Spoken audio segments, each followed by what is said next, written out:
Hey, Brain Freeze recap here. Today, I'm going to explain a sci-fi action movie called District 9. Spoiler alert, this story is awesome. The story kicks off with a documentary-style sequence of interviews setting up the plot.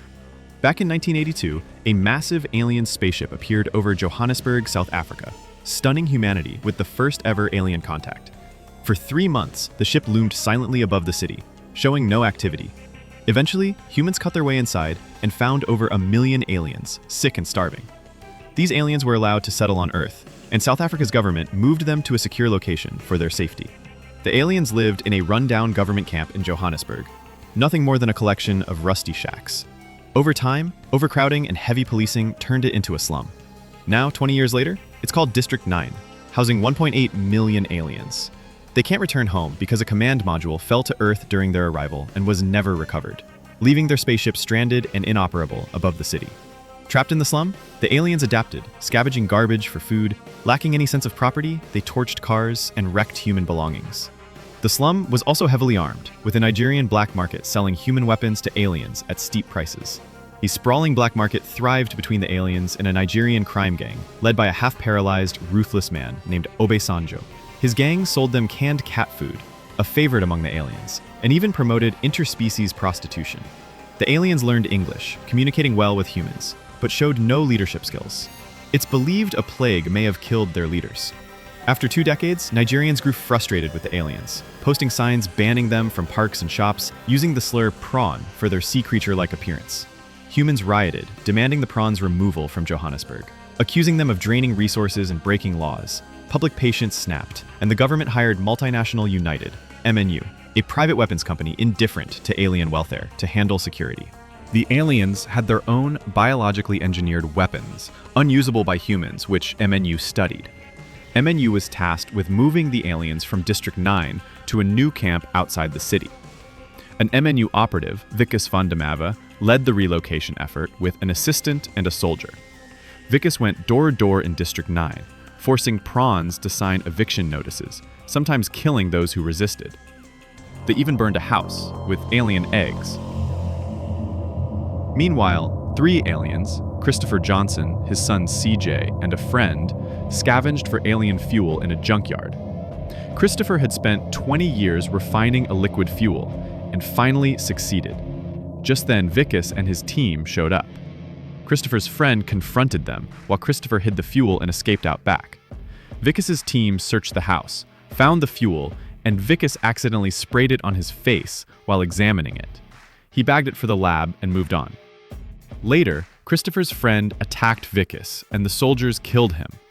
Wikus injured his arm in the scuffle, and his assistant bandaged it. Soon, he felt sick, vomiting while inspecting Christopher's home. At a restaurant, his team noticed black fluid running out of Wikus's nose and rushed him to MNU headquarters. Wikus coughed uncontrollably, felt dizzy, and his fingernails began rotting off. Back in District 9, Christopher and CJ frantically searched for their hidden fuel. That evening, Wikus came home to a surprise party, but vomited black liquid on the cake, horrifying guests. His wife took him to a doctor, who unwrapped his bandage and revealed an alien claw forming. Panicked, Wikus yelled as the doctor called security to restrain him. They restrained him and sent him to MNU's lab, where tests showed the fuel was turning him into an alien. The lab found the fuel in his bag. Experiments revealed Wikus could now use alien weapons, and they forced him to shoot an innocent prawn. Scientists noted his DNA was merging with alien DNA, slowly transforming him. With his father-in-law's approval, MNU planned to harvest his body parts for biotech research. As they prepared to dissect him, Wikus broke free, overpowered his captors, and fled. He returned home, but MNU agents were already there. At a restaurant, he saw news falsely claiming he'd turned alien from sexual contact with a prawn, labeling him contagious. With nowhere else to go, he hid in District 9. There, in Christopher's shed, he discovered the long-lost command module. The fuel Christopher made could power the ship and reverse Wikus's transformation. They planned to raid MNU headquarters for the fuel. Wikus approached Obasanjo's gang for weapons, but Obasanjo wanted to eat his alien arm, believing it cured diseases and would give him power. Vicus grabbed an alien weapon, fought off the gang, and escaped. He and Christopher stormed MNU's lab, wiping out most of it with their weapons. The MNU security colonel arrived with a squad. Vicus retrieved the fuel, but Christopher found his friend had been tortured. Soldiers stormed in, firing. Vicus and Christopher escaped, but a police chopper tailed them to District 9. In Christopher's shed, he insisted on saving his people before helping Vicus. Furious, Vicus knocked him out with a log and powered up the ship alone. He flew it, stunning the world, but an MNU missile downed it mid-air. Soldiers arrested Vicus, while CJ hid. Obasanjo's gang attacked the soldiers, capturing Vicus. As Obasanjo prepared to eat his arm, CJ activated an alien battle suit, saving Vicus.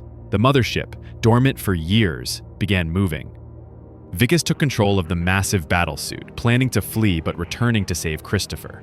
They ran for the spacecraft, but the suit took intense fire.